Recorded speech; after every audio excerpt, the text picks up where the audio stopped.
অনেক দিন আগের কথা। এক বনে অনেক ধরনের পশু পাখি বাস করত। আর সেই বনের রাজা ছিল সিংহ। সে বেশ কিছুদিন ধরে অসুস্থ। তাই বনের সবাই ইচ্ছা খুশি মতো চলাফেরা করছিল। সেই বনে এক চালাক শিয়ালও থাকতো। সে সব সময় চাইতো বনের রাজা হতে। এই বনে অনেক ধরনের জীবজন্তু আছে, আর সিংহ রাজা অসুস্থ। তাই এই বন সামলাতে এখন আর কোনো রাজা নেই। তাই আমি গিয়ে যদি সবাইকে নতুন রাজা বানানোর প্রস্তাব দিই, তাহলে সবাই মিলে আমাকে রাজা বানাবে। তখন আমি সুখে শান্তিতে বসে আরাম করে খেতে পারবো। যাই, আর দেরি না করে সবাইকে নতুন রাজা নির্বাচনের প্রস্তাবটা দেই।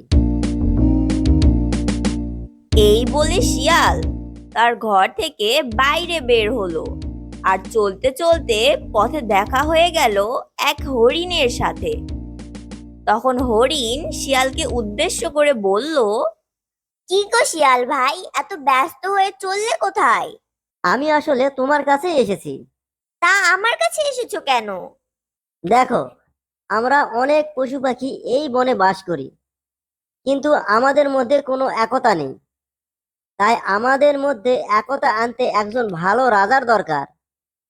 তুমি ঠিকই বলেছো, আমাদের একজন রাজা প্রয়োজন। কিন্তু আমাদের মধ্যে রাজা কে হবে সেটাই তো চিন্তার বিষয়। আমার মনে হয় যে আমার মতো জোরে দৌড়াতে পারে এবং দেখতে এত সুন্দর, তাকেই বনের রাজা হওয়া উচিত। হরিণের এই কথা শুনে শিয়াল অবাক হয়ে বলল, দেখো, রাজা হতে হলে তীক্ষ্ণ বুদ্ধির প্রয়োজন, যেটা এই বনে শুধু আমারই আছে। এই বলে শিয়াল সামনের দিকে চলতে লাগলো আর হাঁটতে হাঁটতে বলল, হরিণ এমনটা বললে কি হবে? বনের অন্য প্রাণীরা হয়তো আমাকে রাজা বানাতে চাইবে। এমনি ভাবে কিছু পথ চলার পর তার দেখা হলো এক বানরের সাথে। তখন শিয়াল বানরকে বলল, বানর ভাই, এখানে দাঁড়িয়ে কি করছো তুমি? এই একটু খাওয়া দাওয়া করছি আর কি। তা তুমি এই ভর দুপুরে চললে কোথায়? আমি আসলে তোমার কাছে এসেছি। দেখো, আমরা এই বনে অনেক পশু পাখি বসবাস করি, কিন্তু আমাদের মধ্যে কোনো একতা নেই। তাই একতা আনতে আমাদের একজন রাজার প্রয়োজন। তুমি তো আমার মনের কথাটাই বলে দিলে শিয়াল ভাই। এই বনে একজন রাজা দরকার। আর রাজা হবে সে, যে কিনা এক গাছ থেকে অন্য গাছে লাফিয়ে বেড়াতে পারে, কোনো বাধা ছাড়াই। লাফিয়ে লাফিয়ে সবার খোঁজ খবর নিতে পারে। সেই একমাত্র এই বনের রাজা হওয়ার যোগ্য, যেমন আমি। বানরের এই কথা শুনে শিয়াল খুবই হতাশ হয়ে গেল আর বলল, দেখো, রাজা হতে হলে প্রখর বুদ্ধির প্রয়োজন, যেটা এই বনে শুধু আমারই আছে। তাই এই বনের রাজা হওয়ার যোগ্যতা একমাত্র আমারই আছে। এ কথা বলে শিয়াল সেখান থেকে সামনের দিকে এগোতে লাগলো আর হাঁটতে হাঁটতে বলল, শুধু হরিণ আর বানর বললেই হবে নাকি? বনের অন্য প্রাণীরা অবশ্যই আমাকে রাজা বানাতে চাইবে। এভাবেই কিছু পথ চলার পর তার দেখা হয়ে গেল এক হাতির সাথে। তখন শিয়াল হাতিকে বলল, কেমন আছো হাতি ভাই? এই তো ভালোই আছি। তা তুমি আমার কাছে কি মনে করে এসেছো? আমি তোমার কাছে একটা গুরুত্বপূর্ণ বিষয় নিয়ে কথা বলতে এসেছি। তা কি বলো? আমার তাড়া আছে, কারণ আমার অনেক ক্ষুধা লেগেছে।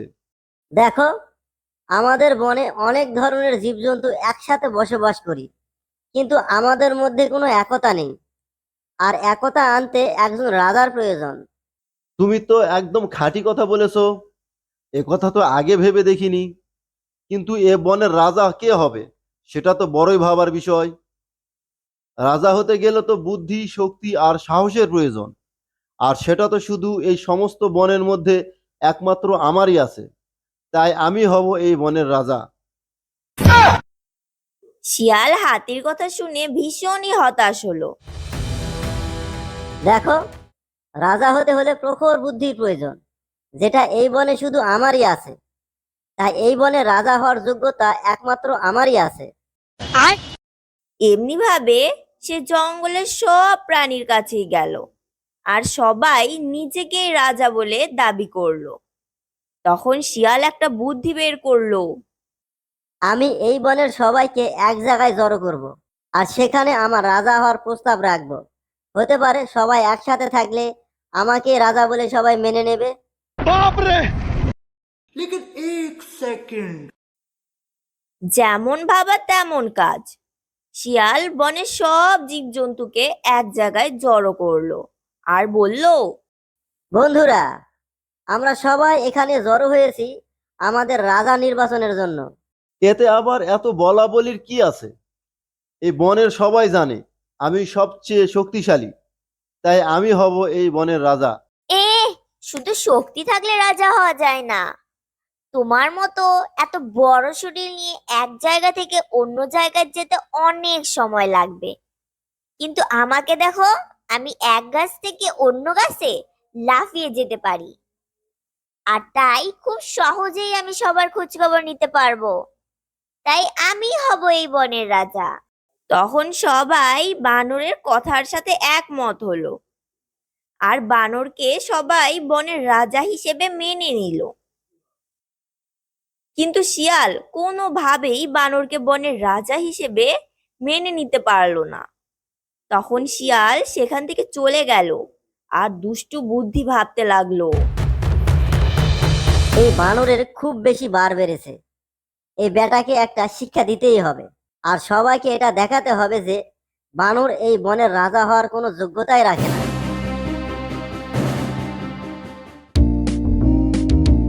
পরদিন শিয়াল বনের ভেতর দিয়ে হাঁটতে লাগলো আর সে গাছে একটা কোটর দেখতে পেল। সেখান থেকে শিয়াল একটা মৌমাছিকে বের হতে দেখলো। তখন তার মাথায় একটা বুদ্ধি খেলে গেল। তখন সে সোজা বানরের ওখানে গেল আর বলল, রাজামশাই, আপনার জন্য একটা দারুণ সুখবর এনেছি। বনের শেষে এক গাছের কোঠায় বিভিন্ন ধরনের সুস্বাদু সব খাবার রয়েছে। সেসব খাবার একমাত্র আপনারই জন্য। সেখানে শুধু আপনিই যেতে পারেন। তাই আপনি যদি সেখানে গিয়ে আমাদের সবার জন্য খাবার নিয়ে আসতেন, তাহলে আমরা একটু সুস্বাদু খাবার খেতে পারতাম। কি বলো তুমি? গাছের কোটরে সুস্বাদু খাবার? তাহলে তো সেখানে গিয়ে একবার আমাকে দেখতে হয়। চলো আমার সাথে, জায়গাটা আমাকে দেখিয়ে দাও, আমি সবার জন্য খাবার নিয়ে আসি। তখন শিয়াল বানরকে নিয়ে জঙ্গলের ভেতর দিয়ে হাঁটতে লাগলো। কিছুক্ষণ হাঁটার পর বানর বলল, আর কত দূর শিয়াল? আমার যে আর তর সইছে না। মহারাজ, ভালো কিছু পেতে হলে তো একটু সবুর করতেই হবে। এমনি ভাবে আরো বেশ কিছু পথ চলার পর তারা সেই গাছের ওখানে পৌঁছে গেল। তখন শিয়াল বলল, মহারাজ, এই সেই গাছ। আর ওই যে কোঠায় দেখতে পাচ্ছেন, ওর ভিতরেই রয়েছে সুস্বাদু সব খাবার। তাই আপনি আর দেরি না করে খাবারগুলো নিয়ে আসুন। তখন বানর খাবার আনার জন্য সেই গাছের কোটরে ঢুকলো। যেই না সে গাছের কোটরে ঢুকলো, অমনি মৌমাছির দল কামড়ে কামড়ে বানরের নাস্তানাবুদ অবস্থা করে দিল।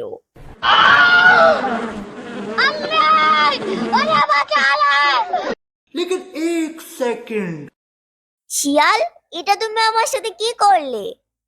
আমি এই বনের রাজা, তুমি আমাকে এভাবে বোকা বানাতে পারলে?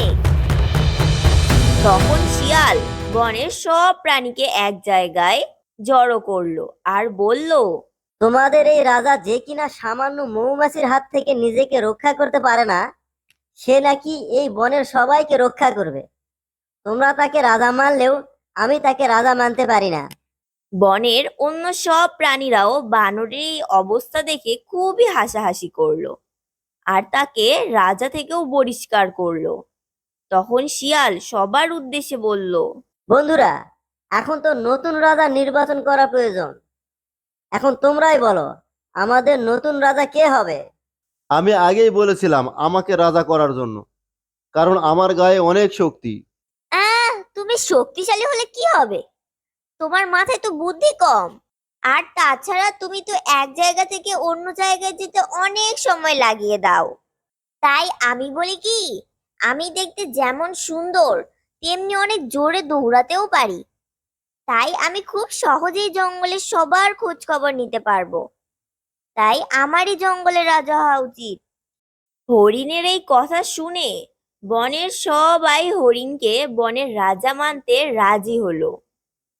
কিন্তু শিয়াল কোনোভাবেই হরিণকে বনের রাজা হিসেবে মানতে চাইলো না।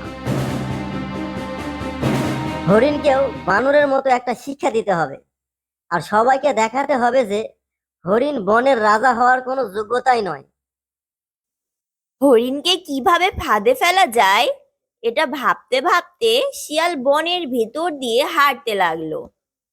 তখন সে দেখলো ঝোপের ভিতর ফাঁদ পাতা রয়েছে। তখন তার মাথায় একটা বুদ্ধি এলো। তখন শিয়াল হরিণের কাছে গেল আর বলল, রাজামশাই, বেশ কয়েকদিন হলো আপনি তো তাজা ঘাস খেতে পারেন না। আজ আমি জঙ্গলের ওদিকের ঝোপের মধ্যে দেখে আসলাম কিছু কচি কচি ঘাস জন্মেছে। আপনি যদি যেতে চান, আমি আপনাকে সেখানে নিয়ে যেতে পারি। তুমি ঠিক বলেছো শিয়াল। বেশ কিছুদিন হলো আমি কচি ঘাস খাই না। চলো আজ আমি কচি ঘাস খেয়ে আসি। তারপর শিয়াল হরিণকে নিয়ে সেই ঝোপের কাছে গেল।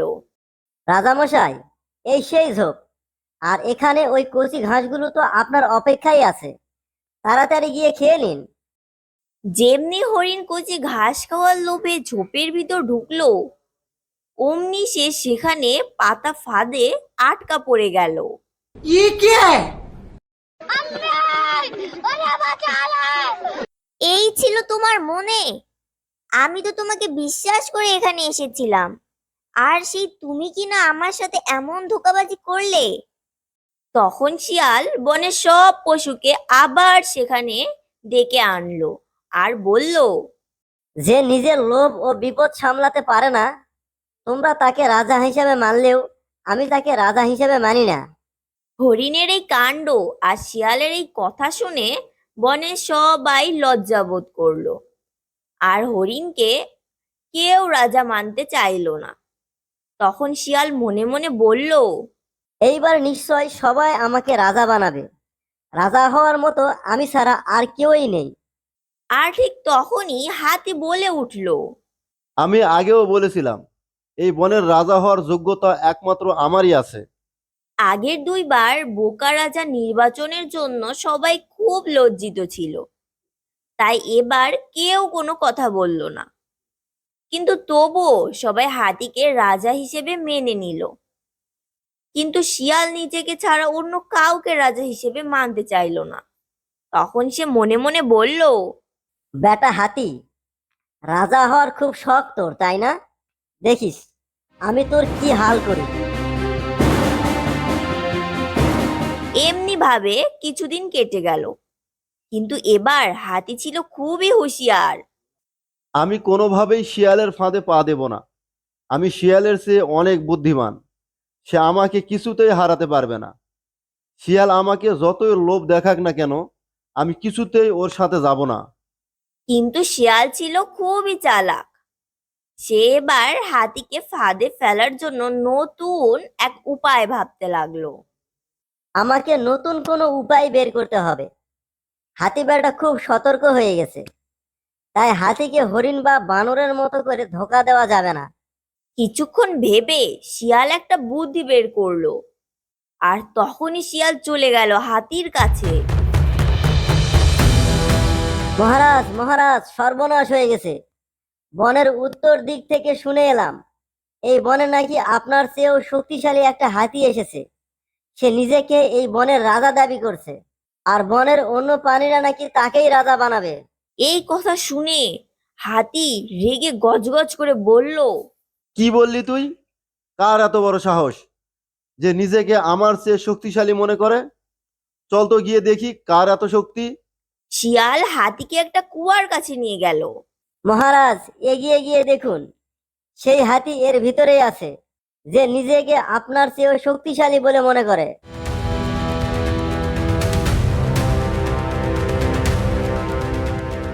তখন হাতি কুয়াতে তার ছায়া দেখে মনে করে সেখানে একটা অন্য হাতি রয়েছে।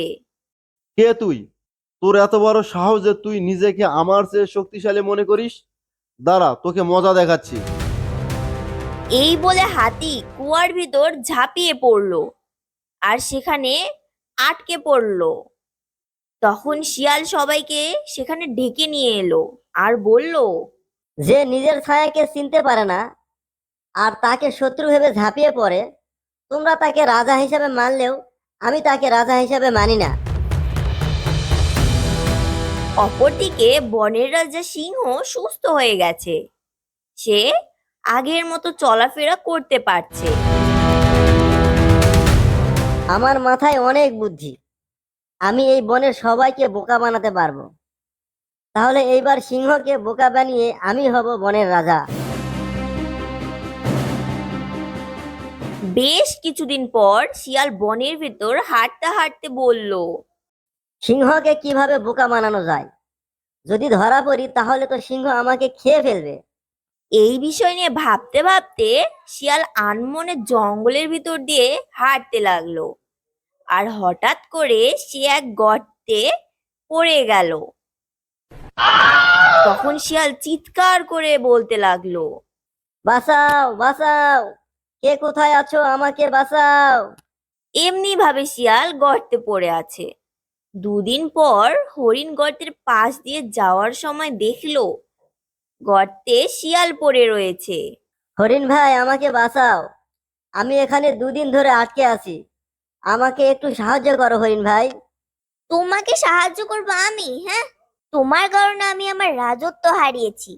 আমি কত সুখেই না ছিলাম, কিন্তু তুমি আমার জীবনে সব সুখে পানি ঢেলে দিয়েছো। এখন তুমি এই গর্তে পচে মরো শিয়াল।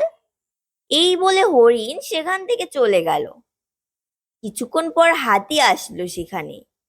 হাতিকে দেখে শিয়াল বলল, হাতি ভাই, আমাকে এই কুয়া থেকে বের করো, আমাকে বাঁচাও, আমি এখানে 2 দিন ধরে আটকে আছি, আমাকে সাহায্য করো হাতি ভাই। তোকে বাঁচাবো আমি? এটা তুই ভাবলি কি করে? তোর কারণে আমি আমার সুখের জীবন হারিয়েছি। তোকে আমি কখনোই ক্ষমা করব না। তুই এখানে পৌঁছে মর, এতে আমার কিছুই যায় আসে না। হাতিও কোনো সাহায্য না করে সেখান থেকে চলে গেল। কিছুক্ষণ পর সিংহ বনের সবাইকে এক জায়গায় ডাকলো আর বলল, আজ 2 দিন হয়ে গেছে, শিয়ালের কোনো খোঁজ খবর নেই। কেউ কি ওর খবর জানো? মহারাজ, আমি ওকে সকালে এক গর্তে পড়ে থাকতে দেখেছি। আমার কাছে সাহায্য চেয়েছিল, কিন্তু আমি ওকে সাহায্য করিনি। তুমি ওকে সাহায্য করনি কেন? ও তো আমাদের সকলের বন্ধু। যদিও ওর মাথায় দুষ্টু বুদ্ধি আছে, তবুও তোমাদের উচিত ছিল ওকে সাহায্য করা। চলো তাকে উদ্ধার করে নিয়ে আসি। তারপর সিংহ গিয়ে শিয়ালকে গর্ত থেকে বের করলো। তখন শিয়াল বলল, সিংহ মহারাজ, আমি খুবই লজ্জিত, আমি সবাইকে শুধু বিপদের মুখে ঠেলে দিই, আর আজ আমি নিজেই বিপদে ফেসে গেছি, তবু আপনি আমাকে বাঁচালেন, আর এইসব গুণের জন্যই তো আপনি হলেন এই বনের প্রকৃত রাজা।